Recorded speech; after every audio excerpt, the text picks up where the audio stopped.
네, 회원님들 반갑습니다. 자, 목소리 잘 들리시면 저 1번 한번 누르세요. 1번. 들리시나요? 네, 파란사과님 반갑습니다. 네, 남자님 반갑고요. 네, 왕사라님 반갑습니다. 자, 다들 네, 목소리가 잘 들리는 걸로 알고 근데 뭐 주말 잘 보내셨는지 모르겠습니다. 지금 뭐 시장 자체가 지금 시장을 뜯어서 지금 코로나 때문에 다들 뭐 아무래도 집콕을 해야 되는 지금 상황이다 보니까 지금 거의 다 뭐 집에서 시간을 좀 많이 보내시지 않았을까라는 생각이 좀 드네요.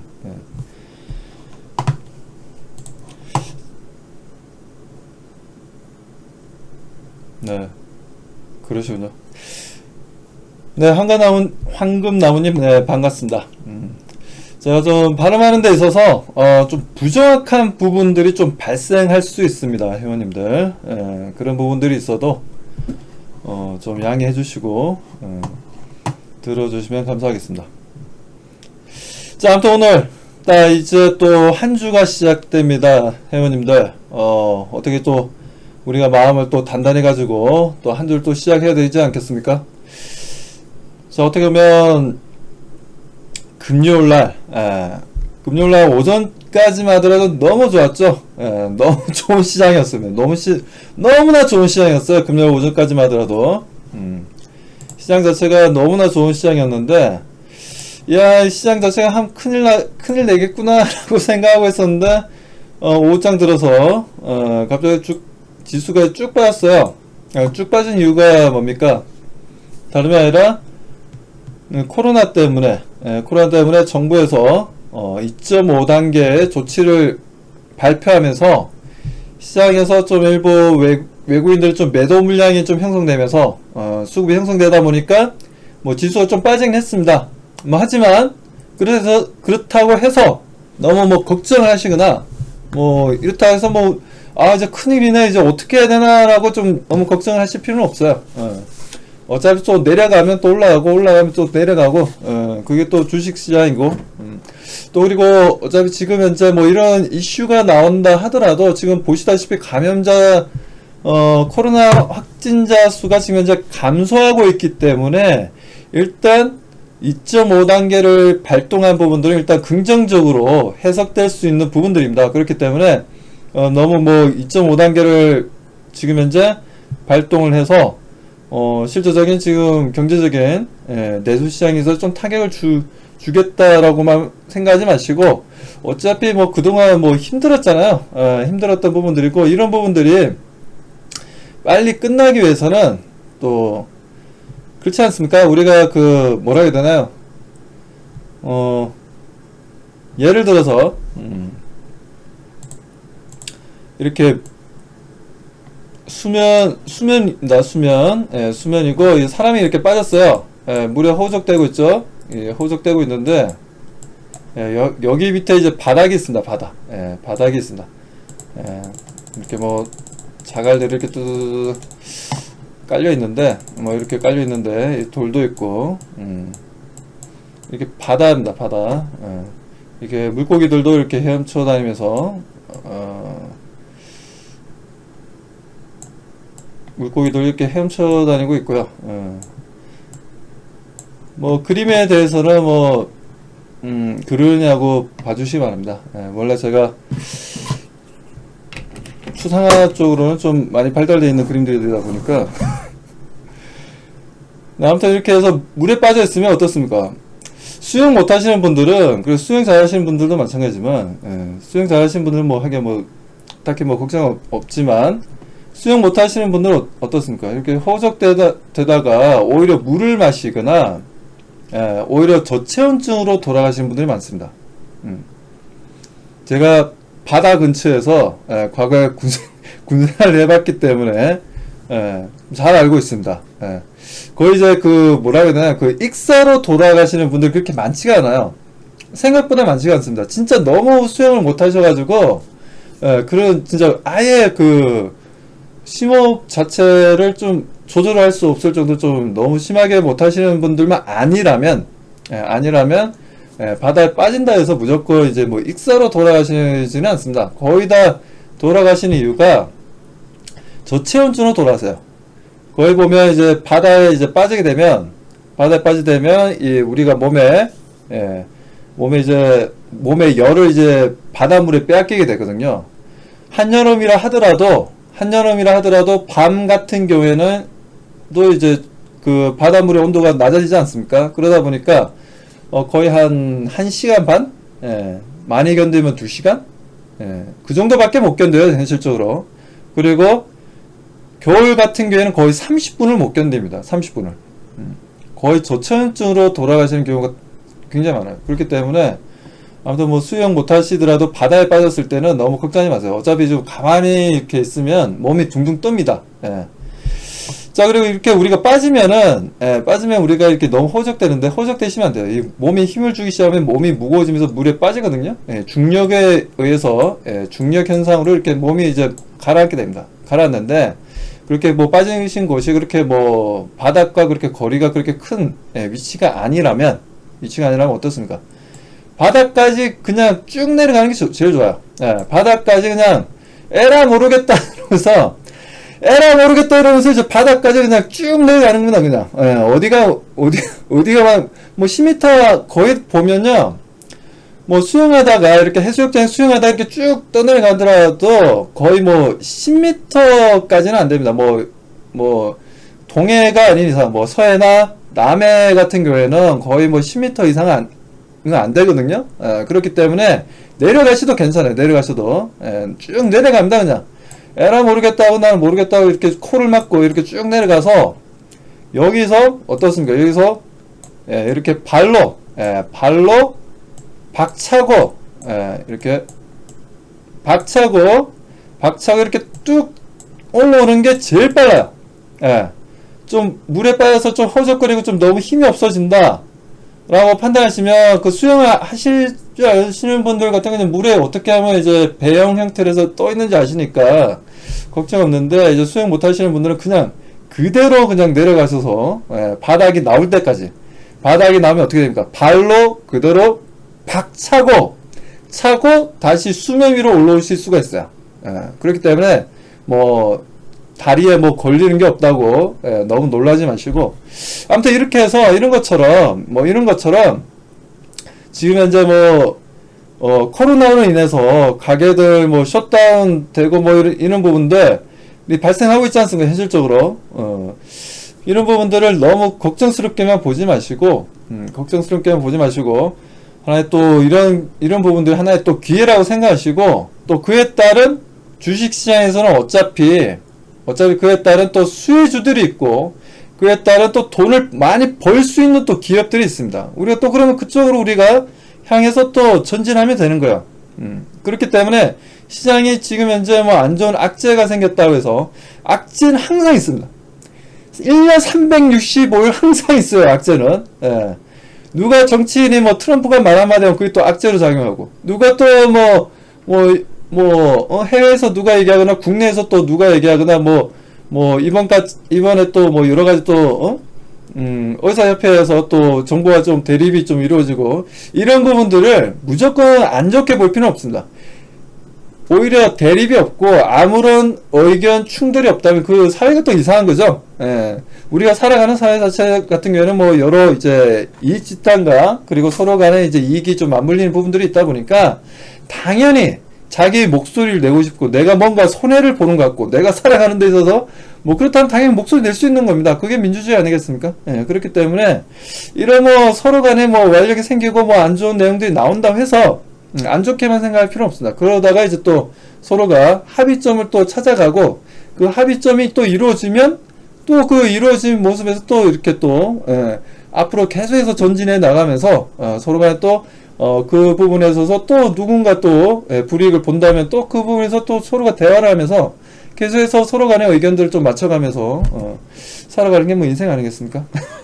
그렇기 때문에 아무튼 뭐 이런 뭐 악재라는 건 1년 시장이 좋을 때나 나쁠 때는 항상 있는 겁니다. 그리고 호재도 마찬가지고, 호재도 항상 시장이 좋을 때와 나쁠 때도 마찬가지고 발생할 수 있는 부분이고, 그 부분에 있어서 시장이 안 좋으면 안 좋은 대로 우리에게 또 수익을 가져다 주는 섹터와 그에 따른 종목들이 있다라는 겁니다. 그렇기 때문에 지금 시장을 너무 좀 비관적으로 보시거나 아니면 이제 끝인가? 라고 생각하실 필요는 없다라는 거죠. 그렇기 때문에 뭐 계속해서 말씀드리지만 지금 하나의 일도 하나의 이 또한 지나가리네, 이 또한 지나가리네 하면서 편안하게 좀 보시면 됩니다. 자, 우리가 최근에 보면 이렇게 뭐 시장 자체가 이렇게 뭐 고점 찍고 뭐 단기적인 조정을 보여주었지 않습니까? 5일 동안. 그 다음에는 또 상승을 보여줬죠. 그 이후에 어떻습니까? 약간 좀 행보 구간을 만들어주면서 수급들의 움직임이 어떻나요? 좀 활발했습니다. 활발한 움직임을 보여주었기 때문에 그렇게 염려할 필요도 없고요. 그리고 뭐 지금 뭐 삼성전자가 지금 현재 뭐 힘이 없다. 삼성전자가 힘이 없기 때문에 뭐 지수가 좀 하락하는 거 아니냐. 전혀 그렇게 생각하실 필요 없습니다. 지금 현재 뭐 반도체 같은 경우는 그전에도 제가 지속적으로 말씀드렸지만, 반도체는 어차피 D램 가격이 지금 현재 하락하고 있기 때문에 삼성전자가 좀 안 좋은 건 어떻게 보면 좀 당연한 겁니다. 당연한 거고, 이걸 보니까 또 삼성전자가 뭐 평택에서, 평택이 지금 DDR5를 위해서 또, 이번에 그 휴대폰에 들어가는 DDR5용, 휴대폰용이죠, 휴대폰용. 스마트폰용 DDR5를 생산할 수 있는, 반도체를 생산할 수 있는 또 공장이 또 완료되었지 않습니까? 뭐 여러가지 또 이렇게 또 삼성전자도 나름대로 또 미래를 또 준비해 나가는 모습들을 보여주고 있기 때문에 뭐 이런 흐름들을 좀 보여준다고 해서 뭐 시장 자체가 이제 힘들구나 라고 생각하실 필요는 없어요. 어차피 또 상승하고 조정받고 또 움직임을 또 상승하고 뭐 이런 정반 합이 이루어지는 게 또 시장이니까요. 시장에 대해서는 너무 걱정스럽게 보지 말고 차분히 우리가 대응한다면 분명 지금 같은 경우에는 또 우리에게 큰 수익을 줄 수 있는 기회의 장이 열린다라고 보시면 되겠습니다. 아시겠죠, 회원님들? 자, 알겠다 1번, 모르겠다 1번. 아시겠죠, 회원님들? 네, 200명대로 좀 하락했고, 지금 뭐 걱정할 필요는 전혀 없다라고 저는 말씀드리고 싶어요. 그리고 지금 반도체 좀 가지고 계시거나 IT 쪽 가지고 계신 분들은 일부 좀 걱정하시는 분들이 계실 텐데, 어차피 뭐 D램 가격이라는 것도 그렇지 않습니까? 이게 수요가 늘어나면 또 이게 또 단가가 또 올라가는 거예요. D램 가격 단가 올라가는 거야. 지금은 좀 단가가 좀 낮은 부분들이 하도 이번 상반기에 너무 많이 매수를 했다는 표현을 묻고, 구입을 해서 그래요. 소위 이제 중간 도매상이라고 좀 간단하게 표현할게요. 자, 현재 뭐 반도체 가격이 1분기 때만 하더라도, 1분기와 이제 2분기를 거쳐가면서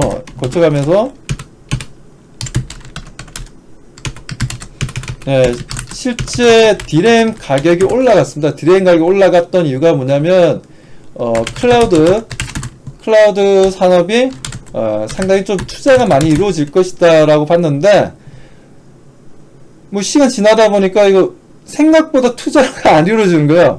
왜? 지금 현재 완료되어 있는 서버만으로도 클라우드 산업이 이제 돌아가다 보니 지금 당장의 어떤 반도체에 대한 수요가 급격하게 증가하고 있는 부분은 아니라는 거죠. 아니기 때문에 뭐 그 부분에 있어서 일부 소위 이제 D램 사재기가 좀 있었는데 지금 현재는 그 흐름들이 안 나오다 보니 D램 가격이 좀 하락했고, 그러다 보니 좀 시장에서 삼성전자나 SK하이닉스가 좀 조정을 받았습니다. 그렇다고 해서 이게 뭐 계속 내려가는 건 아닙니다. 어차피 또 보시다시피 성장주가 계속 움직이고 있고, 새로운 또 반도체, 전기 자동차 관련된 자동차용 반도체 내용들도 계속해서 나오고 있기 때문에 시장의 수요는 이제 스마트폰과 비슷한 하나의 계속해서 업데이트해 나갈 수 있는 자동차 업그레이드, 테슬라 자동차만 하더라도 오토파일럿이라는 프로그램을 다운받으려면 약 우리나라 돈으로 1000만원이라는 돈이 들어갑니다. 업그레이드 할 때마다 1000만원이 들어가요. 천만 원이 들어갑니다. 아주 뭐 스마트폰 업그레이드는 지금 현재 어느 정도 구입을 하고 나면 괜찮은데 장난이 아닙니다. 아무튼 프로그램이 프로그램 가격이 뭐 천만 원이에요. 천만 원. 앨런 머스크 참 장사 하나는 참 잘하는 것 같습니다. 장사. 자, 아무튼 뭐 그렇기 때문에 새로운 또 수요가 만들어지고 새로운 시장이 또 열리는 부분들이 있기 때문에 지금 당장은 좀 힘든 건 사실이에요. 지금 당장은 딱히 올라갈 만한 모멘텀이라든지 그런 게 없다 보니까 삼성전자나 SK하이닉스가 조금 어려울 수는 있다. 어려울 수는 있어요. 뭐 하지만 우리가 이럴 때는 또 어떻게 되겠습니까? 하나의 또 반도체만 너무 뭐 포트에다가 IT나 반도체만 너무 들고 있어도 안 돼요. 들고 있어도 안 되고 뭐 시장 보시면 아시겠지만 오히려 코스피보다는 코스닥 흐름들이 좀 더 괜찮은 흐름들이었습니다. 무슨 말인지 아시죠? 그리고 실제적으로 상승한 종목들이 총 보게 되면 코스피 쪽보다는 코스닥 쪽이 더 많았다는 거예요. 그러면 이번 한 주도 봤을 때 일단 코로나 관련된 내용들에 있어서 관련 수혜주들도 움직임을 보여주겠지만 대체적으로 보면 코스피 쪽보다는 코스닥 쪽으로 우리가 포커스를 좀 더 맞춰 나가면서 대응을 할 필요가 있다라고 좀 말씀을 드리고 싶습니다. 그렇기 때문에 지금 현재 코스피보다는 코스닥, 소위 얘기해서 딱 잘라서 이렇게 말씀드릴게요. 딱 잘라서 어떻게 말씀드리냐? 자, 다음 주 한 주는 어떻게 보면 또 9월달 첫 주가 또 시작되는 한 주입니다. 9월 첫 주가 시작되는 한 주기 때문에 우리가 대응하는 부분들에 있어서 코스피 같은 경우에는 소위 얘기해서 가치주, 소위 자산 가치 대비해서 너무 좀 저평가되어 있는 종목들, PBR이 1배 이하에, 소위 이제 0.5배 이하, 이런 가치주들이 보면 최근에 들어서 보면 연기금들이 좀 매수를 좀 해주고 있는 흐름들이 나오고 있어요. 그렇기 때문에 코스피 쪽은 이번 한 주 같은 경우에는 제가 보는 관점에서는 일단 연기금들이 매수를 해주는 종목들이 소위 가치주가 많았다는 거죠. 근데 소위 가치주라고 얘기한다면 지금 소위 경기 민감주라고 얘기할 수도 있어요. 경기 민감주. 왜냐하면 그만큼 경기 민감주들이 지금 현재 코로나 사태로 인해서 너무나 주가가 많이 조정받았다는 거다. 소위 얘기해서 회사의 청산 가치, 그러니까 회사가 사라진다 하더라도, 회사가 없어진다 하더라도, 그에 대한 회사가 없어지면 어떻게 됐습니까? 당연히 주주들한테 이제 부채 갚고 회사 뭐 기타 비용 빼고 주주들한테 이제 배분을 해줘야 되잖아요. 충분히 투자 금액을 돌려받고도 더 받을 수 있는 그 정도의 PBR을 보여주고 있다는 거예요. 청산 가치 대비해서 너무나 저평가되어 있다는 거죠. 그래서 일부 경기 민감주가 오히려 제가 보는 입장에서는 코스피 시장에서 소위 가치주, 최근 연기금의 매수가 아주 좋았던 가치주들이 일부 움직일 수 있다는 거예요. 오히려 역발상이 발생할 수도 있다는 겁니다. 이번 한 주가. 무슨 말인지 이해하셨죠? 그렇기 때문에 일부 지금 현재는 성장주 위주의 종목들이 강하게 상승했다면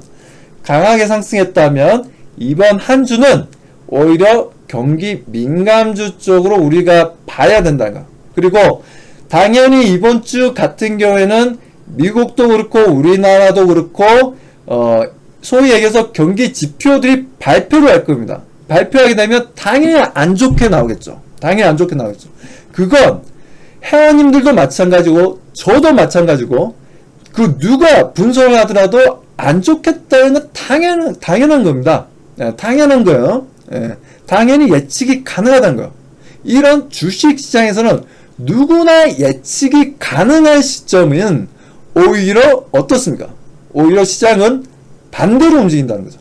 안 좋다, 안 좋다, 안 좋다. 누구나 그런데 예측 가능하고 다 알고 있다. 그러면 시장은 오히려 반대로 움직인다는 거예요. 예. 어떻게 보면 그래서 이런 약간의 역발상이 좀 필요하다는 겁니다. 안 좋은 지표가 발표될 거기 때문에 오히려 지금 현재 상당히 주가 조정을 많이 받은 그리고 그에 따른 주가가 다시 한 번 더 소위 얘기해서 이제 반등 시점이죠. 추세를 잡고 급등하지는 못한다 하더라도 소위 얘기해서 경기 민감주 중에서 소위 우리가 소비주 중에서 이러한 상승 분위기를 연출할 수 있는 종목들이 발생할 수 있답니다. 그건 지금 현재 이번 한 주의 그 종목들의 움직임으로 봤을 때 연기금들이 매집하고 오히려 매수 수급이 좋았던 종목들이 경기 민감주 쪽이었다면 소위 가치주들 지금 현재 PBR상 0.5배 수준의 전후로 해서 움직임을 보여주는 종목들에 대해서 연기금이 매수하고 있는 종목들이었다는 겁니다. 그렇기 때문에 우리가 코스피 시장에 있어서는 이쪽 분야를 우리가 좀 보게 되자면 코스피 시장은 오히려 연기금이 매수하고 있는 경기 민감주를 우리가 볼 필요가 있다라는 말씀드리고, 자 그리고 이제 코스닥 같은 경우에는 우리가 어디를 봐야 되냐, 소위 여기는 아직까지 성장주예요. 성장주. 지속적으로 좀 성장주 쪽으로 우리가 관심을 가지고 볼 필요가 있다라고 말씀을 드리고 싶습니다. 성장주 쪽은 어차피 지금 현재 시장의 주인, 수급의 주인은 어차피 지금 현재 기관도 아니고요. 정확하게는 그렇다고 해서 외국인이 돼야 되는데, 코스닥 같은 경우에는 외국인보다 더 강하게 수급을 움직여주는 부분들이 오히려 개인 투자자분들입니다. 거의 뭐 지금 뭐 슈퍼 울트라 개인 투자자분들이 워낙 많습니다. 소위 뭐 투자 금액이 소위 10억이 넘어가는 계좌를 가지고 계신 개인 투자자분들이 엄청나게 많아지고 있다는 거예요. 그렇기 때문에 아직까지는 성장주가 개인 투자자분들이 아직까지 코스닥 쪽으로 대응을 잘 하고 있고 그에 대한 수급이 잘 형성되고 있기 때문에 제가 보는 입장에서는 코스닥 같은 경우에는 아직까지 성장주에 대한 대응이 가능하다라고 말씀을 드리고 싶습니다. 아무튼 지금 현재 뭐 그 성장주 중에서는 이번 코로나 사태를 인해서 상승하고 있는 하나의 또 제약바이오, 제약바이오도 괜찮고 그에 따른 뭐 일부 2차전지도 움직이고 있는데, 뭐 저는 현재 2차전지에 대해서는 현재는 보류라는 것 일단 조금 지켜보자라는 거죠. 배터리들도 있고 여러가지 지금 현재 많은 투자자들이 정말 여기서 또 계속해서 우리가 베팅을 해 나가야 되냐라는 부분들에 있어서는 뭐 전 시간에도 말씀드렸다시피 조금 보류를 할 필요는 있다라고 말씀드리고, 일단 그리고 성장주에 있어서 지금 현재 계속해서 나오고 있는 내용들, 나오고 있는 부분들 보게 되면, 자 일본에서도 마찬가지고 국내에서도 마찬가지고 좀 시대에 너무 앞서는 얘기일 수도 있지만 또 주가라는 것도 이렇게 또 앞서거니 뒤서거니 하면서 버블이 형성되는 게 또 주시장이지 않겠습니까? 자 플라잉카에 대해서, 플라잉카 소위 이제 날아다니는 자동차죠. 날아다니는 자동차인데 이 부분에 있어서 그동안 뭐 중국도 마찬가지고 국내 시장에서도 마찬가지고, 국내에서 보게 되자면 현대 기아차 쪽도 마찬가지고 지금 계속 개발하고 있는 쪽이 보게 되면 현대 기아차도 마찬가지지만 지금 현재 하나 쪽에서도 지금 현재 열심히 개발을 하고 있죠. 열심히 개발하고 있고, 뭐 그 외에도 지금 현재 보면 뭐 플라잉카에 대해서 지금 관심을 가지고 있는 회사들이 너무 많습니다. 삼성 쪽에도 실제적으로 많이 관심을 가지고 있고요. 그리고 그 외에도 기타 등등 뭐 LG 쪽도 마찬가지로 보게 되면 너무나 많은 기업들이 관심을 가지고 있어요. 여기에 지금 현재 뭐 중국 쪽도 마찬가지고 플라잉카에 대한 내용들이 이번 주에는 좀 계속 나오지 않을까. 그리고 실제 일본 같은 경우에도 이제 그 도쿄 부근에 보면 도요타 연구소가 있습니다. 도요타 연구소가 있는데 저 플라잉카 관련된 내용들이 좀 주말 동안 좀 나왔어요. 플라잉카 실제 모델, 실제 이제 사람이 타서 실제 플라잉카를 운행하는 모습을 좀 보여줬습니다. 사람이 타서 운행하는 모습을 좀 보여줬는데, 이런 부분들이 하나의 또 우리 개인 투자자분들의 또 적극적인 또 클릭을 할 수 있도록, 소위 이제 매수를 할 수 있도록 하나의 또 이슈화 될 수 있는 내용이라고 저는 보고 있습니다. 그래서 플라잉카 관련된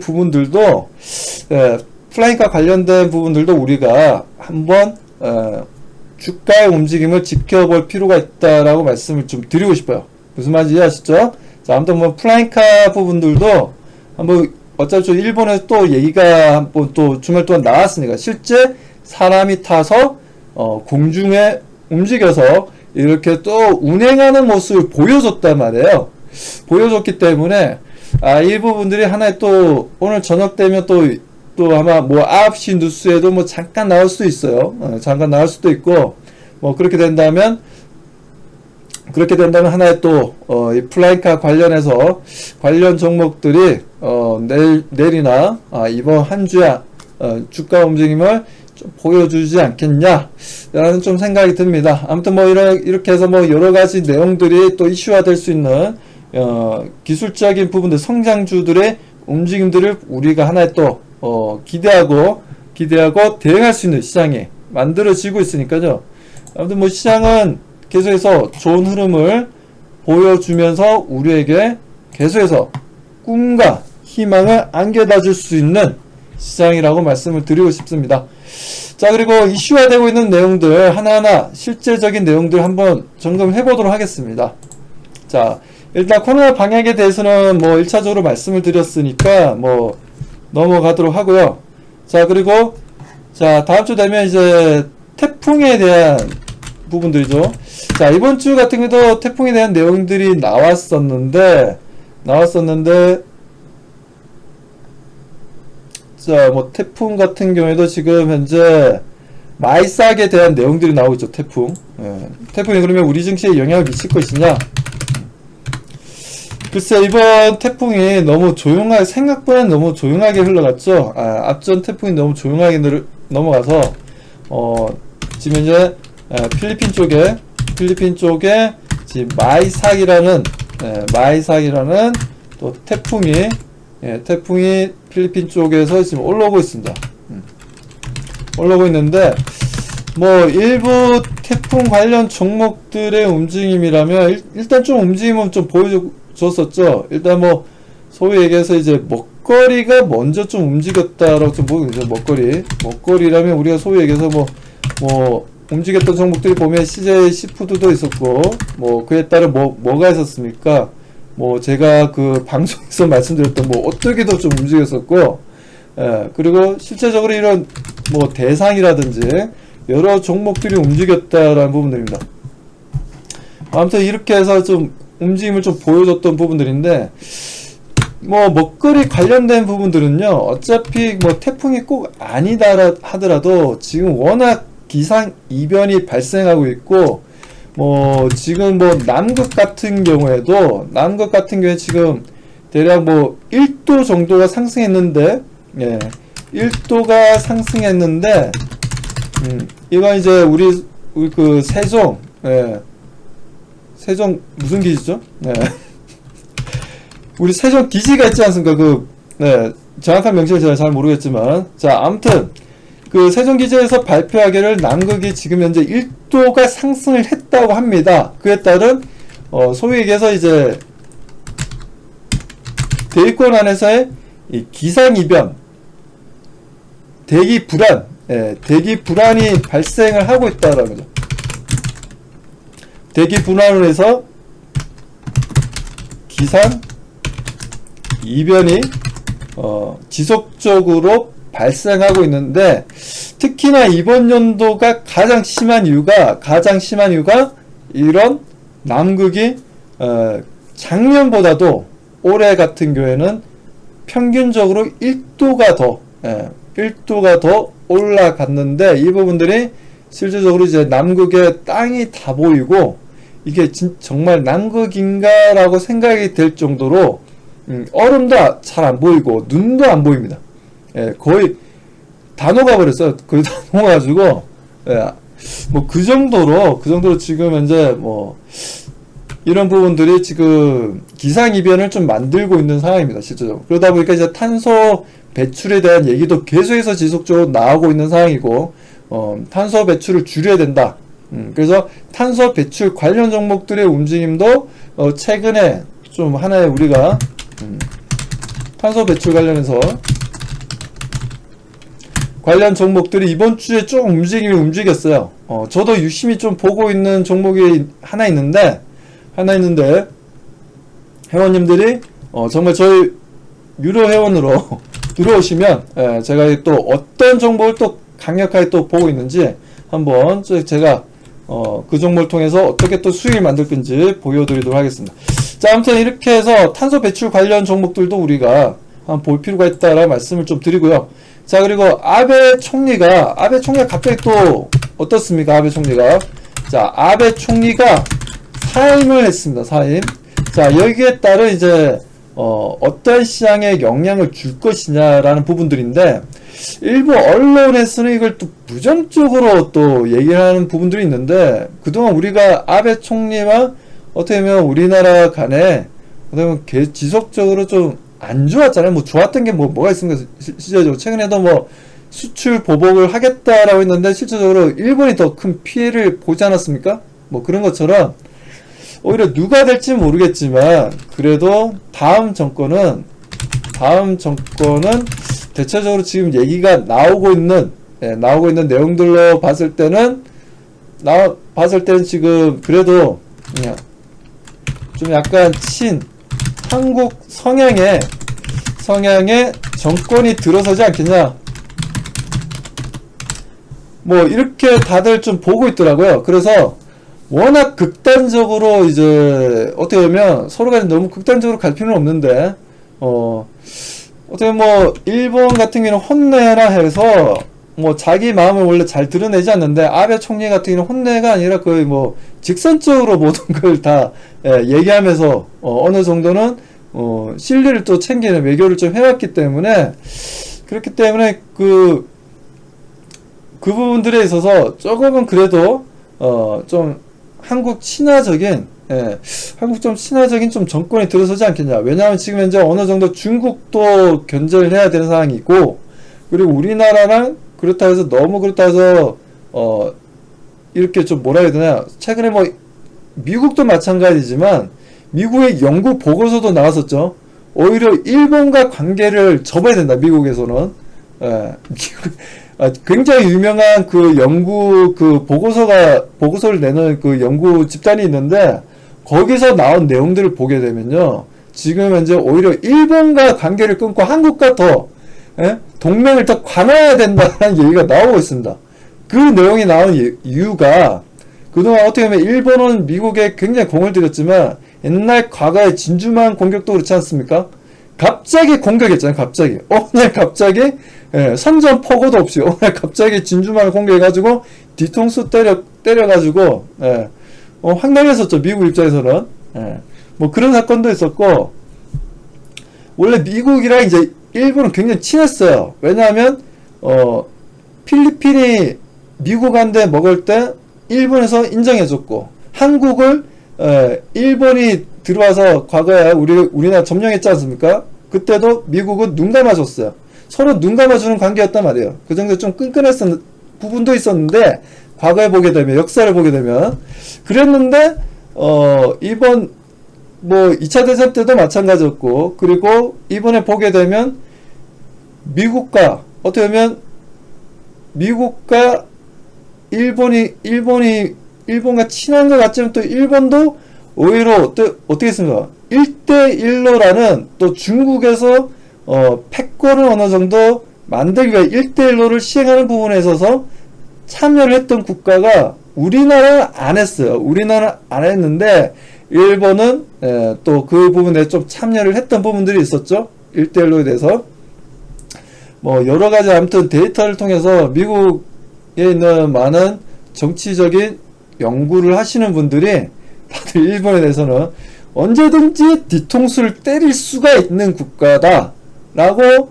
많이들 생각을 하고 있다라는 겁니다. 그렇기 때문에 일본 입장에서는 지금 아베 정권이 물러나게 되면 이 좀 심각해집니다.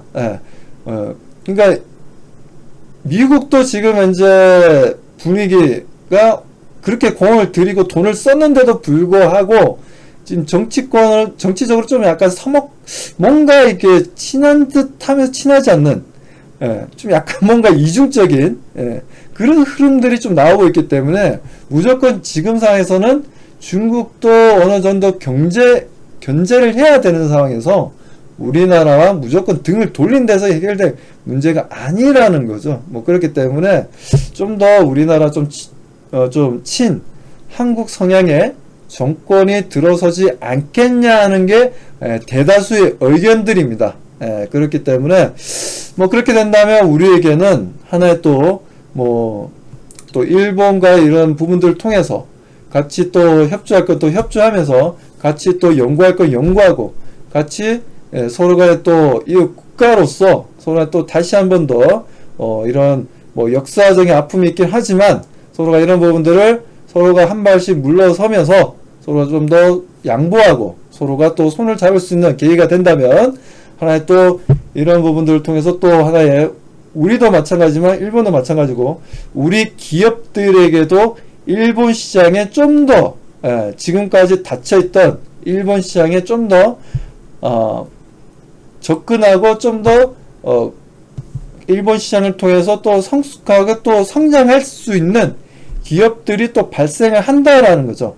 그렇게 된다면 일본 시장을 통해서 성장할 수 있는 일본 시장을 통해 성장할 수 있는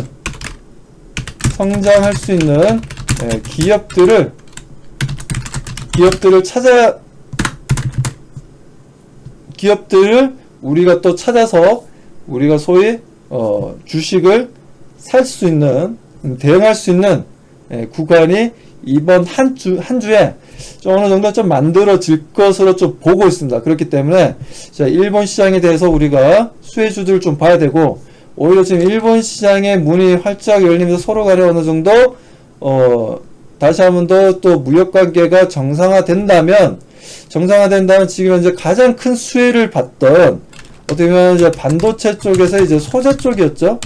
소재 쪽이었는데 어느 정도 소재 쪽도 시장은 어느 정도 개발이 된 부분이 있기 때문에 아예 한국 소재는 안 쓸 수는 없겠지만 어느 정도는 독점 지위에 있는 소재주들도 어느 정도 일본의 기업들의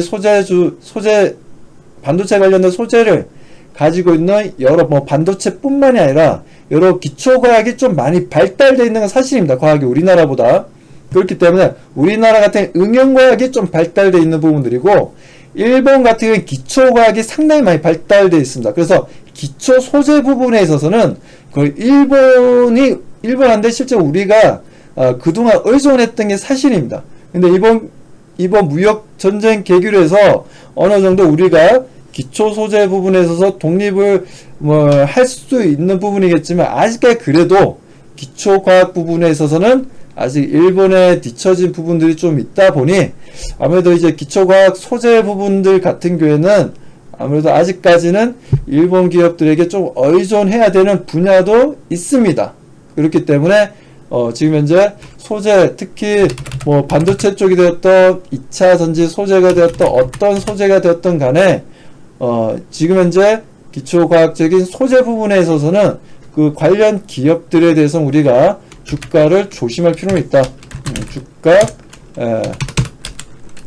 조심하자. 이렇게 좀 정리해서 말씀드리고요. 자, 그리고 네 번째 우리가 좀 볼 수 있는 부분들은 공매도 연장, 내년 3월까지입니다. 공매도 연장. 자, 공매도 연장 내년 3월까지요, 3월까지. 자, 공매도 연장이 내년 3월까지인데, 일단 이건 우리 시장에는 호재입니다, 호재. 네, 호재로 작용하고, 자, 실질적으로 우리 동학개미가 만들어진 이유가 이 공매도가, 공매도를 못하게 했기 때문에, 금지시켰던 부분들, 공매도 금지시켰던 부분들, 이 부분들이 실제 동학개미 운동이 발생하게 만들었던 이유 중에 하나였습니다. 그동안 어떻습니까? 좀 주가 좀 올라가나 싶으면 이제 외국인들이 아직 기관에서 소위 이제 공매도를 치는 바람에 잘 가던 흐름들도 조금 악재에 나오면 어떻습니까? 악재에 나오면 이제 너도 나도 이제 다천지자 보니까 이제 지수가 엄청나게 또 밀리는 현상을 또 보여주고 했었는데, 이런 현상들이 벌어지다 보니까 오히려 우리 시장이 또 왜곡되는 부분들도 있었어요. 그리고 저는 실제적으로 저는 몇십 년 동안 우리 시장을 보면서 느낀 건 뭐냐면, 진짜 지금 현재 성숙되어 있는 미국 시장 같은 경우에는 공매도가 있는 건 당연하다고 저는 봅니다. 네, 당연하다고 봐요. 미국 시장 같은 경우에. 하지만 한국 시장 같은 경우에는 자체적인 어떤 정화 작업이 잘 이루어지지 못합니다. 소위 얘기해서 외국인들의 핸들링에 소위 기관도 마찬가지고 우리 개인 투자자분들도 마찬가지고 얘네들이 뭐 일주일, 2주 동안만 우리 시장을 내기만 해도 소위 얘기해서 이제 손절해야 되고, 겁먹고 다 던져야 되고, 이런 좀 좋은 종목들도 어이없게 너무 싼 가격에 매도를 쳐버려야 되는 어쩔 수 없는 상황이 또 벌어지는 경우도 있습니다. 그래서 제가 참 황당했던 게 너무 많아요. 옛날 또 영국이 브렉시트 한다고, 영국이 유럽에서 영국에 이제 브렉시트가 있었지 않습니까? 유럽을 탈퇴하겠다 하면서 이 문제가 지금도 해결 안 됐는데, 그때 당시 이 말이 나왔을 때 대략 우리나라 시장이 6개월 동안, 약 6개월 동안, 6개월 동안 거의 2달? 약 2달 동안 6개월인데, 그 약 2달 동안 하락하고 약 4개월 동안 행보를 했어요. 올라가지도 못하고. 아니, 우리 수출도 잘하고 있고, 우리가 어느 정도 좀 경제 지표도 잘 나오고 있는데, 지수가 못 올라갑니다. 주가도 못 올라가고. 너무 어이가 없잖아요, 솔직히. 이런 분석하는 저도 마찬가지지만, 투자하는 개인 투자자분들 입장에서 너무 어이가 없잖아요. 그렇다고 해서 이게 브렉시트 문제가 해결됐나요? 브렉시트 해결이 안 됐어요, 지금도. 지금 몇 년째입니까? 거의 한 5년 됐어요, 5년. 아니, 4, 5년 된 것 같은데, 이 브렉시트 문제가, 4, 5년까지는 아니구나. 한 3년, 3, 4년 된 것 같네요, 3, 4년. 브렉시트 문제가 해결이 안 됐는데도, 지금 어떻습니까? 지수만 잘 가잖아요, 지금. 잘 움직이고. 그리고 브렉시트 문제 나올 때마다 어떻습니까? 이슈가 될 때마다 어떻습니까? 지금 아무도 신경 안 써요. 개인 투자자분들 신경 안 쓰고, 외국인들 신경 안 쓰고, 이게 브렉시트가 되면 영국을 통해서 영국을 통해서 유럽 시장으로 수출 물량을 늘렸던 우리나라 한국 대기업들이 있었단 말이에요. 그 기업들이, 상당히 많은 또, 데미지가 발생할 것이다. 왜냐하면, 영국과 따로 계약해야 되고, EU와 또 따로 계약해야 되다 보니까, 그 부분에서 좀 불합리한 합의가 나오지 않겠냐? 어떻게 보면 또 수출 단가가 좀 내려가야 되고, 좀 반덤핑 해줘야 되고, 반덤핑까지는 아니다 하더라도, 가격을 좀, 아무튼, 좀 우리 기업들이 좀 불이익을 볼 수 있는, 그런, 다시 한번, 수출 계약을 해야 되는 거 아니냐? 이런 문제가 또 화두가 되면서, 우리 시장이 그야말로 폭포수처럼 쭉 내려갔단 말이에요, 쭉. 근데 실제로 그게 일어난 건 아닌데, 일어나지 않겠냐 하면서, 종합 주가 지수라는 것도 마찬가지고, 주가라는 것도 마찬가지지만, 이게 먼저 반영되어서 내려가는 부분들이 있습니다. 근데 어이가 없잖아요, 근데. 솔직히, 투자하는 사람들 입장에서는. 지금 당장 일어난 것도 아니고, 지금 기업들 돈도 잘 벌고 있고, 그리고 GDP도 좋고, 무역 수지 흑자가 계속해서 이루어지고 있는데, 왜 지수가 갑자기 막, 300포인트, 400포인트 이렇게 빠진다는 게 말이 안 되잖아요. 상식적으로. 그러다 보니까 이제, 아무튼 그걸 눈치를 보면서 또 한 4개월 동안 눈치 보면서 한 4개월 동안 또 막 헤매고 있었어요, 지수가. 다들 막 거래도 잘 안 하고, 올라갈까 말까 막 이렇게 눈치만 보고 있고 서로 간에. 그런 시장이었는데, 그게 다 공매도가 조작하는 부분들도 있습니다, 실제. 공매도는 어떻습니까? 지수라든지 주가가 내려가야지만 돈을 버는, 부분이지 않습니까? 그러니까 투자자들의 불안한 심리를 이용해서, 주식시장이라는 건 가장 싫어하는 게 불확실성이에요, 항상. 정치적으로도 마찬가지고 경제적으로도 마찬가지고 항상 불확실성을 가장 싫어하는 게 주식시장입니다. 뭐가 확실하게 뭐가 탁 나오잖아요. 잘못된 건 잘못됐다, 못됐으면 못됐다, 이게 확실하게 뭐 나오면은 불확실성이 사라지기 때문에 오히려 시장은 올라가는데, 이건 불확실성이 브렉시트 같은 경우에는 하겠다라고 얘기는 했는데, 영국의 정치권에서 얘기는 했는데 이게 EU와 또 합의를 해야 되고, 이게 너무 길어지는 부분들에 있어서 이게 정말 브렉시트를 할지 안 할지 모두가 관심을 가지고 보고 있는데, 아무래도 결정이 안 나다 보니까 불안한 거죠, 투자자 입장에서는. 그러다 보니까 그 투자자들의 불안한, 소위 그런 투자자들의 불안한 심리를 이용해서 공매도가 이루어진다라는 겁니다, 실제적으로.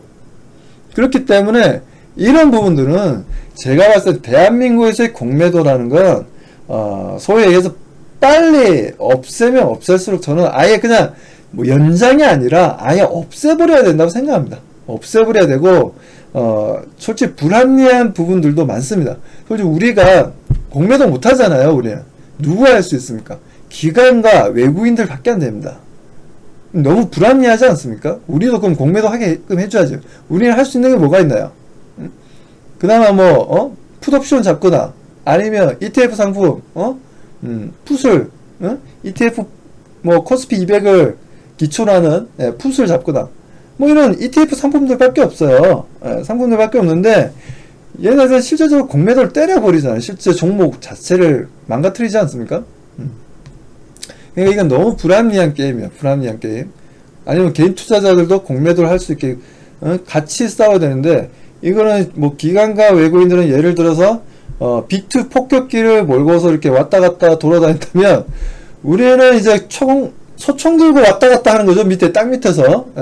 그러다가 이제 위에서 비트 폭격기 와서 이제 폭격하면 이제 그대로 으악 하면서 이제 죽을 수밖에 없는, 너무 어이없는, 이 싸움이 안 되는 거예요. 싸움이 안 되는 거. 싸움이 안 됩니다.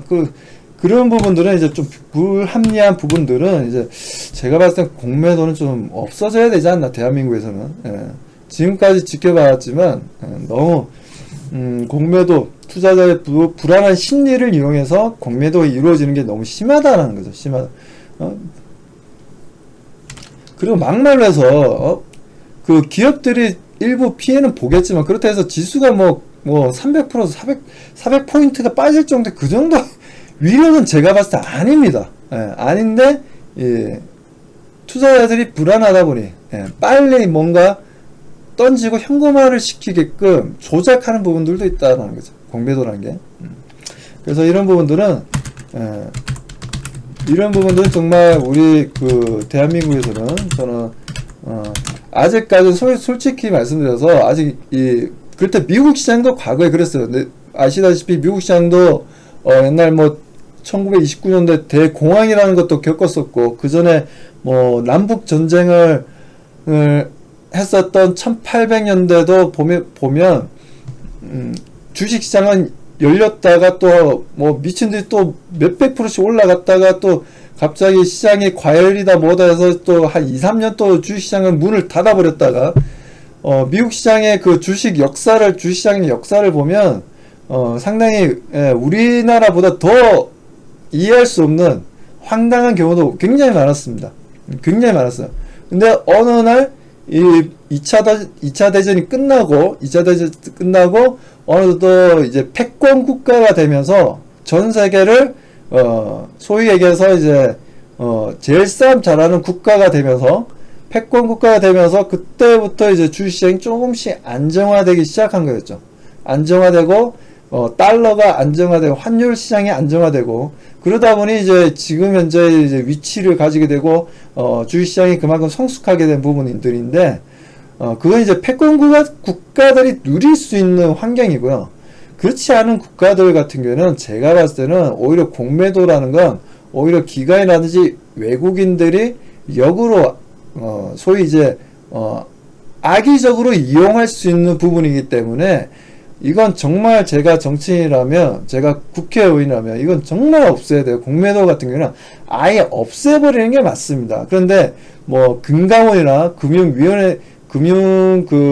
위원회에서 얘기하는 건 또 무슨 말이냐면, 그래도 시장의 균형과 너무 시장이 과열된 부분들을 어느 정도 막기 위해서는, 소위 이제 버블이 너무 심하게 일어나는 부분에 대해서는 공매도를 없애야 된다라고 얘기를 하고 있는, 공매도를, 있어야 된다라고 얘기하고 있는데, 있어야 된다 얘기하는데, 그건 소위 얘기해서, 듣기 좋아라고 얘기하는 거고, 이번에 시장 보셨지만, 공매도 없어도 이렇게 뭐, 시장 어떻습니까? 공매도 없어도 시장 알아서 자율적으로 이렇게 또, 돌아가지 않습니까? 돌아갑니다. 알아서 또. 이렇게 또 공매도가 없어도 이렇게 쭉쭉쭉 내려갈 때 또 쭉 내려가잖아요. 왜 그렇습니까? 매도하시는 분들이 많다 보니까 그런 거잖아요. 뭐 현금화 하고 싶고 자산 좀 현금화 하고 싶은 이제 투자자분들이 많아지다 보니까 이거 충분히 공매도가 없어져도 이렇게 되는데, 여기다 공매도까지 있으면 어떻게 되겠습니까? 그나마 공매도 없으니까 이 정도 내려온 거죠. 공매도 있으면 여기다가 솔직히 불난집에 부채질하는 것처럼 더 크게 내려가는 거죠. 소위 얘기해서 코스닥 지금 현재 최근에 약 800포인트 부분에, 800포인트가 깨진 부분에 있어서 어느 정도 저점을 잡았지만, 소위 해서 더 750포인트까지 더 내려가 버린다든가, 공매도를 쳐버려가지고, 그러다 보면 어떻게 되는 거야? 투자자 입장 불안하죠, 솔직히. 800포인트에서 브레이크를 잡는 거랑, 솔직히 750포인트에 브레이크 잡는 거랑은 천지 차이에요.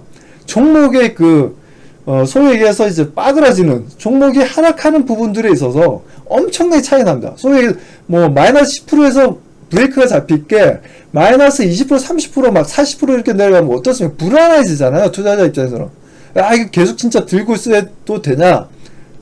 그러다가 또 손절하게 되면 어떻습니까? 이게 쭉 슬금슬 올라오기 시작합니다. 다시. 그래서 이게 너무 공매도라는 게 악의적으로 이용되는 경우가 많다 보니, 저 같은 경우는 지금 계속해서 시장을 지켜보고 몇십 년 동안 분석하면서 지켜본 결과, 공매도는 우리나라에서는 안 맞다라는 겁니다. 안 맞는 옷이에요. 안 맞는 옷. 안 맞는 옷을 굳이 걸칠 필요도 없고, 이걸 공매도는 기관과 외국인만 좋은 일 시키는 거다. 때문에 분명한 거 없애야 된다. 그게 제 아무튼 생각입니다. 자, 그리고 유동성이 풍부함. 자, 지금 현재 시장 자체가 유동성이 풍부합니다. 소위 얘기해서 개인 투자자분들이 우리 시장에 엄청나게 지금 들어오고 있고, 지금 현재 들어오고 있어요. 지금 현재 들어오고 있고, 고객 예탁금이 지속적으로 지금 올라가고 있습니다. 엄청나게 올라가고 있어요. 꺾이질 않고 있습니다. 그러니까 이게 무슨 말이냐면, 고객 예탁 계속해서 늘어나고 있는데, 총알이 계속 들어온다는 거예요. 총알이. 소위 얘기해서 총알이 계속 들어오고 있습니다. 그러니까 주식을 살 수 있는 돈들이 계속해서 주식시장으로 쏠림 현상이 강해질 거라고 저는 보고 있고, 지금 현재 부동산 같은 경우에도 최근에 많이 올라오긴 했지만, 최근에 많이 또 정부에서도, 정부의 이제 규제 부분들이 최근 들어서 본격적으로, 뭐라 해야 되나, 좀 나타나고 있는 상황입니다. 조금씩 이제 규제했던 부분들이 조금씩 이제 부동산 버블이 약간 꺼지면서 살짝 이제 가격들이 어느 정도 피크 찍고 이제 살짝 내려오려고 하는 분위기가 연출이 되고 있어요. 뭐 그렇기 때문에 원래 부동산 시장과 주식 시장은 상극입니다. 과거부터 부동산 시장의 그 소위 얘기해서 투자자들이 자금들이 많이 쏠림 현상이 강해지면 그만큼 주식 시장은 소위 얘기해서 유동적인 자금들이 많이 부족해진 건 사실이에요. 근데 요즘에는 최근에 보게 되면 뭐 부동산 가격도 솔직히 올랐던 부분들이었고 그에 대한 주식 시장도 솔직히 올랐던 부분도 맞습니다. 그래서 어느 정도 저금리 시대다 보니까 어느 정도 금리가 너무 저렴하다 보니 소위 이제 부동산 가격이 오를 수밖에 없는 거고, 그래서 이게 금리적인 부분으로 부동산 가격이 올라가는 게 더 컸다라고 저는 보고 있습니다. 그렇기 때문에 그에 따라 이제 또 저금리다 보니까 그에 따라 또 과거에 같은 경우에는 투자자들이 그렇게 막 뭐라 해야 되나, 요즘은 소위 얘기해서 투자자들이 많이 스마트해졌어요. 제가 봤을 때는 과감해지고 용감해졌다는 겁니다. 스마트해져가지고 저금리 시대가 이제 오래 갈 것 같다. 저금리 시대가 오래 갈 것 같으면 어떻습니까? 과거에 일본도 그랬었죠. 일본도 그랬었는데, 일단 저금리 시대가 오래 갈 것 같다라고 한다면, 일단 부동산, 지금 현재는 우리가 지금 부동산 버블이 어느 정도 형성됐지만, 이게 점점 시간이 지나면서 꺾이기 시작합니다. 꺾이기 시작하고, 그리고 오히려 소위 해서 어느 정도 여유 자금, 소위 가처분소득 부분에 있어서 증가되는 부분들에 있어서 이 부분들을 어떻게 하면 좀 더 내가 일을 하지 않아도 내가 금융자산을 통해서 내가 일을 하지 않아도 벌어들일 수 있는 시스템을 만들어 볼까? 그 부분들이 어떻게 보면 주식시장이죠. 그러다 보니 주식시장도 계속해서 자금이 계속해서 들어오고 있고, 어떻게 또 이런 자금들이 계속해서 늘어나다 보니 지금 시장 자체가 뭐 내려간다 하더라도 어떻게 보면 좀 장중에 저도 보지만 시장이 내려가더라도 이게 순환이 되는 게 좀 빨라서 그렇지, 시장 자체는 언제든지 호재만 만들어진다면 시장은 다시 한번 더 급등할 수 있을 정도의 유동적인 자금들이 형성되고 있습니다. 그렇기 때문에 지금 시장이 뭐 빠진다 못 간다 이렇게 생각할 필요가 없어요. 언제든지 시장이 뭐 내일 당장이 되었든 모레가 되었든 언제든지 시장에서 호재만 발생한다면 시장은 또 미친듯이 상승한다라고 저는 보고 있습니다. 그 이유가 그만큼 유동성이 엄청나게 풍부하다는 겁니다. 실제적으로 외국인과 기관의 투자 자금보다 항상 많은 부분을 차지하는 게 개인 투자자분들의 자금들이고요.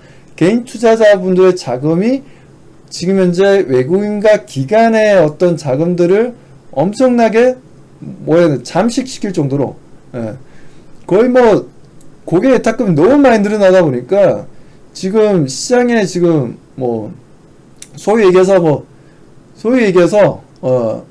주가가 빠지게 되면 그에 따른 오히려 과감하게 또 베팅이 들어오는 물량들도 엄청나게 큽니다. 뭐 그렇기 때문에 제가 뭐 SK 하이닉스 같은 경우에도 주가가 그렇게 내려가고 있는데도 불구하고 오히려 개인 투자자분들은 사 모으듯이 뭐 그런 분들 같은 경우에는 뭐 모르겠습니다. 지금 당장은 저는 뭐 안 좋다고 보고는 있지만 뭐 오히려 뭐 6개월 뒤라든지 뭐 1년 뒤라든지 뭐 그런 걸 보고 또 베팅을 하시는 분들이겠죠. 아무튼 좀 뭐 장기적인 관점으로 뭐 대응하시는 분들은 뭐 상관이 없겠지만 좀 그래도 단기적이고 좀 더 우리가 그 흐름에 맞게끔 대응해 나가면서 우리가 단기적으로 어느 정도 수익을 만들기 위해서는 뭐 반도체 쪽은 아직까지 아니라지만 그래도 개인 투자자분들이 계속 지속적으로 주가 조정이 이루어지는 삼성전자도 마찬가지고 물량이 들어오고 있다라는 겁니다. 그렇기 때문에 이런 부분들은 일단 저는 부동산 같은 경우에는 일단 저금리 시대다 보니 일단 이제 어느 정도 버블이 형성되는 건 당연하다라고 좀 보고 있고, 뭐 그러다 보니 아무래도 부동산 시장은 이 버블이 뭐 언젠가 꺼지지 않겠냐.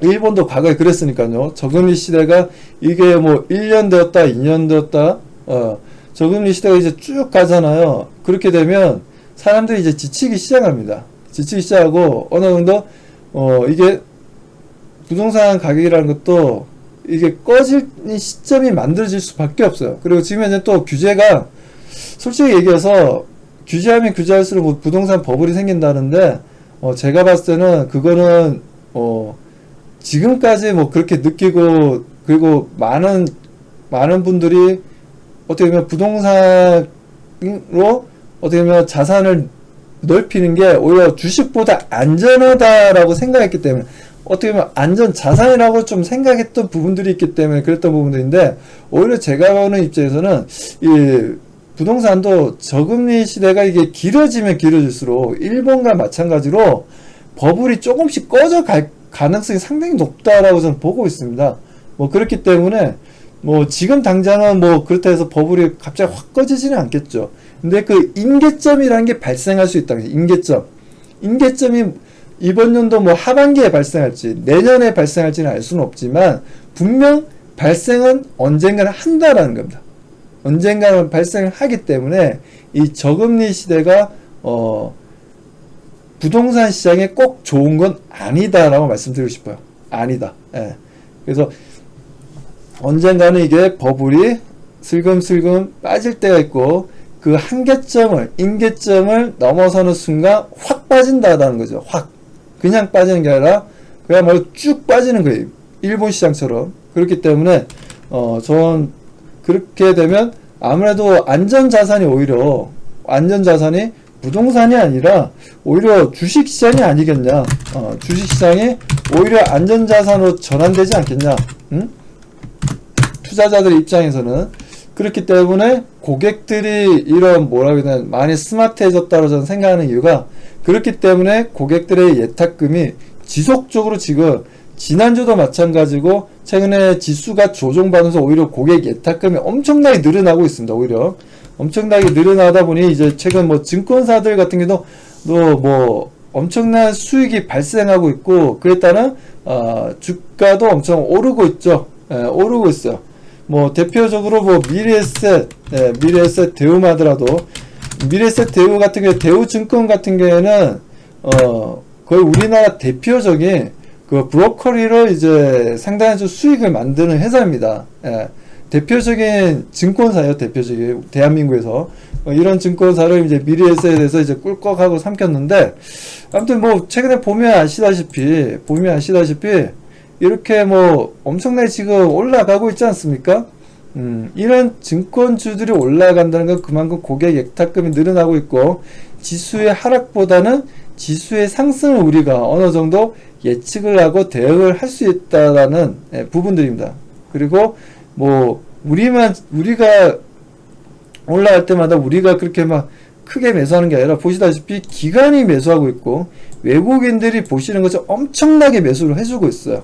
뭐 이건 앞으로 증권사들의 주가가 더 올라갈 것이다 라는데 베팅을 하고 있다는 거예요. 외국인도 거의 뭐 쌍끌이 매수가 이루어지고 있는 거죠. 외국인과 기관들의 쌍끌이 매수가 이루어지고 있는 부분들인데 그렇기 때문에 이런 증권사들의 주가가 올라간다는 건 지수가 올라간다는데 베팅을 하고 있다. 누가? 기관과 외국인이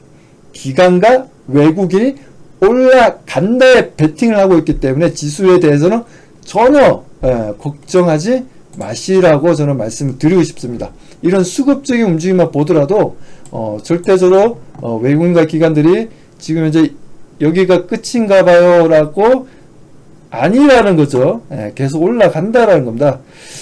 자, 그리고 지금 현재 또 최근 또 이슈화 된 것도 하나 또 정리해서 말씀드리면 미국에서 추가 경기 부양책이 나오지 않겠냐 이제 기대감이 지금 솔솔 또 다시 또 올라오고 있죠.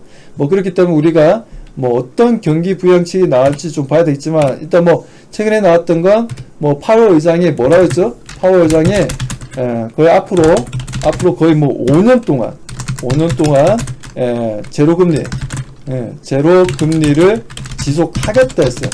이런 미국이 제로금리를 5년 동안 지속하는데 우리나라가 금리를 올릴 수 있겠나요?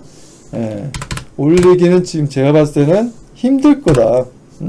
우리나라도 워낙 지금 부익부 빈익빈 현상이 또 강화되고 있고, 소위 이제 뭐 잘 사시는 분들은 엄청 잘 살게 될 수 있는 환경이고, 소위 이제 좀 금전적으로 좀 힘드신 분들은 좀 힘들어질 수밖에 없는 환경적인 요소가 있습니다. 그렇기 때문에 이런 부분들에서 저금리를 금리 부분은 지속될 수밖에 없어요. 미국에서도 5년 동안 올리지 않겠다라고 이렇게 얘기할 정도면 우리나라 같은 경우에도 이 저금리 시대가 장기화된다라고 봐야 되고, 금리가 한 번 더 내려갈 수 있다라고 봐야 돼요. 지금 현재 우리 금리가 0.75 정도 하지 않습니까? 기준금리가. 기준금리가 솔직히 지금 현재 좀 의미가 없긴 없어요. 의미가 없긴 없습니다. 그만큼 이제 금융 쪽에서도 지금 저금리 시대다 보니까 인정하고 있고, 기준금리 뭐 더 내려갈 수 있죠. 우리 입장에서도. 우리 입장에서 아직 더 내려갈 수가 있기 때문에, 그렇게 되면 어떻게 되겠습니까? 주식시장은 계속 다시 한 번 더 상승 랠리가 나와줄 수 있다. 그런 금융 정책들의 흐름들만 보더라도 우리가 시장에 대해서는 전혀 뭐 1, 2주 좀 조정받고 힘들 수는 있어도 기본적인 베이스 자체는 시장은 상승한다에 베팅을 해 나가야 된다라는 말씀 드립니다. 자, 그리고 미국에서 또 얘기가 나온 게, 자, 미국에서 연방준비 제도의 평균 물가 목표제라고 목표제 도입을 했죠. 자, 이게 무슨 말이냐면, 우리 인플레이션 하면 이제 안 좋다라고만 판단하시는데, 실질적으로 우리가 가솔린 엔진을 볼 때, 우리가 기름이 들어가고 공기가 들어가서 거기서 폭발을 해서 우리가 이 피스톤 운동으로 에너지 운동을 바꿔서 우리가 자동차가 앞으로 쭉 달려가지 않습니까? 뭐 그런 것처럼 그 안에 보면 그 피스톤이 원활하게 왔다 갔다 할 수 있도록 하는 게 이제 윤활유라는 게 우리가 들어가게 됩니다. 윤활유. 그 윤활유 역할, 우리 경제에 있어서의 윤활유 역할을 해주는 게 뭐냐면 바로 인플레이션이에요. 인플레이션이라면 거품이라고 우리가 생각할 수가 있는데, 우리가 대략 한 3% 정도, 경제에서는 약 3% 정도, 약 3%까지는 용인이 됩니다. 약 3%까지는 오히려 소위 얘기해서 레버리지 효과죠. 우리가 예를 들어서 삼성전자를 내가 돈이 1,000만원이 있는데 1,000만원만 사는 게 아니라 레버리지 효과로 신용융자를 좀 더 받아서 2,000만원치를 사버리는 거야. 왜? 앞으로 삼성전자 올라갈 수 있겠다 라고 판단해서 사는 거죠.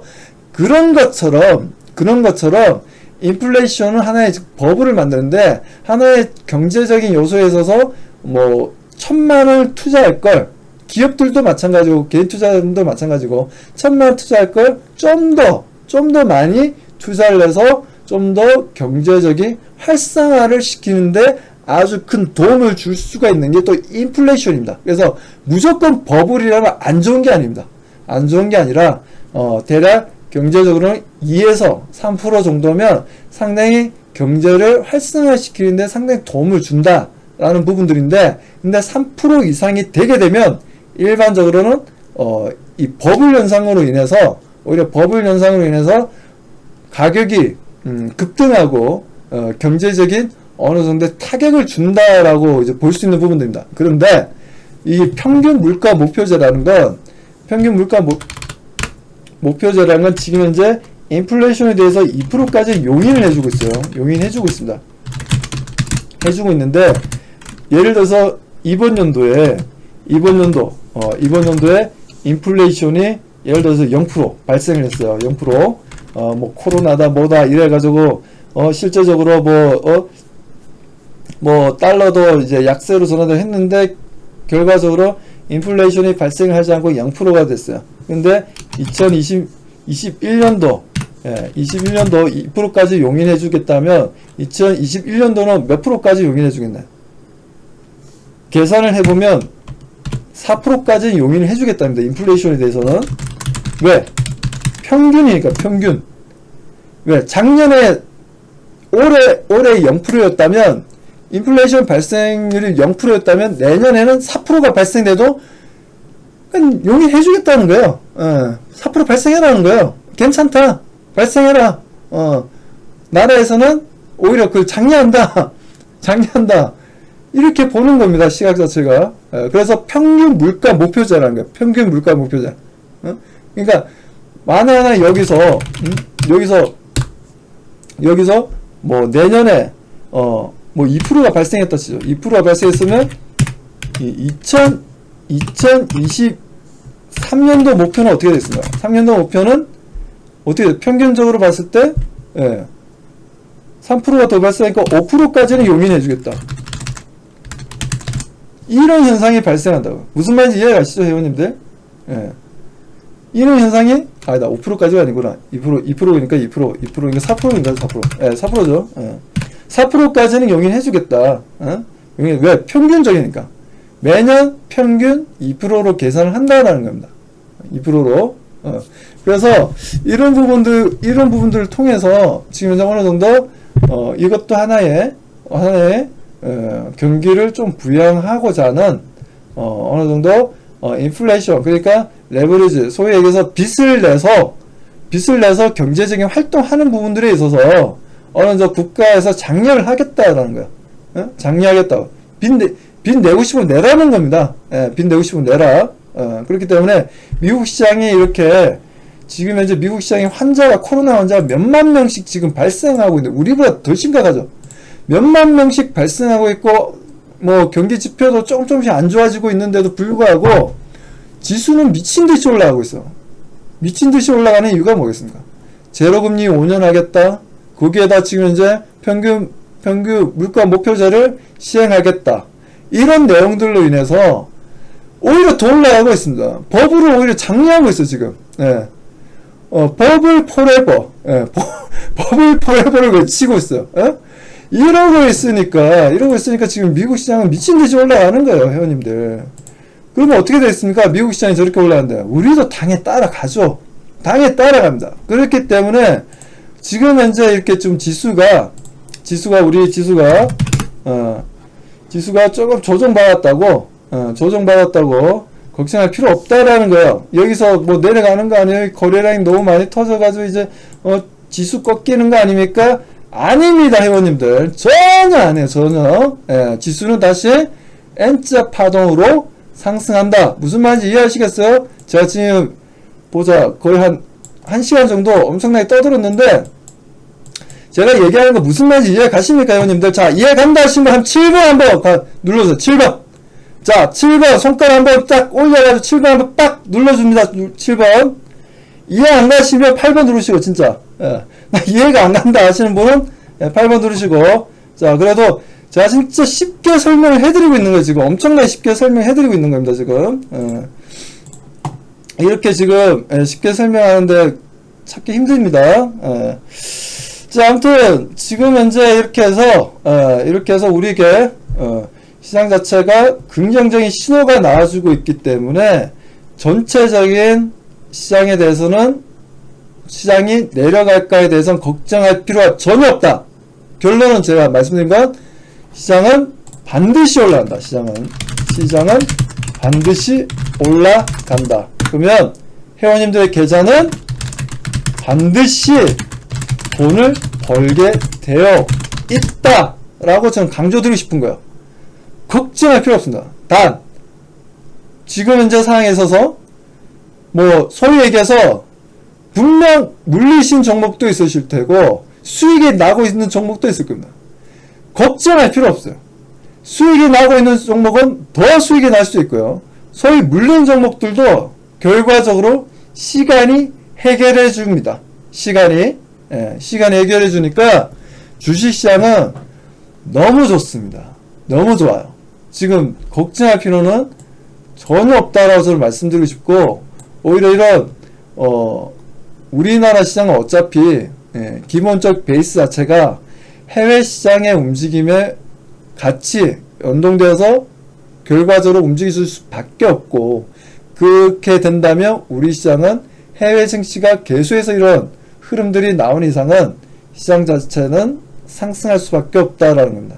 그래서 시장에 대해서는 걱정하지 말고 차분히 대응을 해 나가면 반드시 수익이 만들어지는 시장이다라고 말씀, 결과적으로 드립니다. 아무튼 이번 한 주가 또 재밌는 한 주가 좀 될 것으로 좀 보고 있고요. 그리고 지금 현재 뭐 코로나 환자에 대해서 걱정하시는 분이 있지만, 저는 오히려 지금 현재 2.5단계를 발표하면서 금요일날에 지수가 조정받았지만, 오히려 지금 현재 코로나 확진자가 줄어들고 있는 긍정적인 효과도 발생을 하고 있기 때문에, 결과적으로 우리 시장은 반드시 다시 상승 랠리가 나온다 라고 말씀드립니다. 그리고 정말 우리 시장의 하락 추세가 이어지고 안 좋았다면 절대적으로 이런 흐름이 안 나온다라는 거죠. 이런 흐름이 안 나옵니다. 이런 분위기가 연출이 안 된다라는 거예요. 왜? 여기서 분명 바로 다이렉트로 다시 한번 더 꺾여야 되는 거. 2300포인트로 다시 내려가는 게, 내려가게 된다면 그건 정말 우리가 뭐라 해야 되나, 시장에 대해서 보수적으로 대응을 좀 해볼 필요가 있겠지만, 그러니까 앞으로 그냥 다음 주가 아니라 이번 주예요. 이번 금요일까지 보게 되면 2300포인트까지 다시 갔었다면 우리가 시장에 대해서 좀 약간 부정적으로 보고 대응을 할 필요가 있겠지만, 지금 현재 그럴 필요가 없다라는 겁니다. 없다. 그리고 해외 증시도 잘 움직여주고 있고, 그에 대한 정책들이, 긍정적인 정책들이 나오고 있고, 그리고 우리나라도 어차피 지금 현재 경기 부양책을 쓸 수밖에 없고, 내수 시장이 너무 안 좋아요. 소위 얘기해서 우리나라는 지금 수출 기업들만 좋지, 그것도 소위 얘기해서 이제 상위권 기업들만 좋지, 실제 내수 시장과 관련되어 있는 기업들, 특히나 그나마 뭐 내수 시장 관련된 특히 유통 쪽, 특히 오프라인 쪽은 정말 힘들죠. 정말 힘듭니다. 비대면 쪽은 좀 그나마 지금 현재 엄청나게 또 잘 되고 있지만 실제적으로 오프라인 매장을 가지고 계신 분들, 소위 이제 상가를 가지고 계신 분들 입장에서는 솔직히 많이 힘든 건 사실이에요. 힘듭니다. 그렇기 때문에 이런 부분들을 통해서 지속적으로 정부에서도 경기 부양책이 나와줄 수밖에 없어요. 우리나라 또한, 우리나라만 무슨 뭐 용가리 통뼈도 아니고, 그냥 시민 여러분 견디세요, 어쩔 수 없어, 이렇게까지는 안 합니다. 회원님들 안 해요. 어차피 경기 부양책은 나올 수밖에 없어요. 이 정도 흐름이면 2.5단계까지 갔다라는 건, 소위 2.5단계까지 갔다라는 건요, 2.5단계까지 갔다는 건 경기 부양책이 나올 수밖에 없다라고 보셔야 됩니다. 그렇기 때문에 지금 어차피 이번 데미지가 발생하면서 정말 힘드신 분들 많으실 겁니다. 너무 힘들어하지 마시고요. 경기 부양책이라든지 지원책이 좀 더 보완해서 좀 더 그 힘든 부분들을 좀 완화시켜 줄 수 있는, 소비를 좀 더 촉진시킬 수 있는 방법들이 다시 한 번 더 제시가 될 겁니다. 그렇기 때문에 너무 걱정하지 마시고, 아무튼 조금만 기다리시면 좀 더 좋은 내수시장을 살릴 수 있는 내용들이 나올 것으로 보고 있으니까요. 아무튼 너무 힘들어 하지 마시고 좀 힘을 내주시기 바랍니다. 자, 저는 여기까지 말씀을 좀 드리고요. 여기까지 말씀드리고, 그리고 뭐 회원님들 뭐 궁금한 사항 있으십니까? 질문 뭐 한두 개 받고 마치도록 하겠습니다. 그리고 지금 현재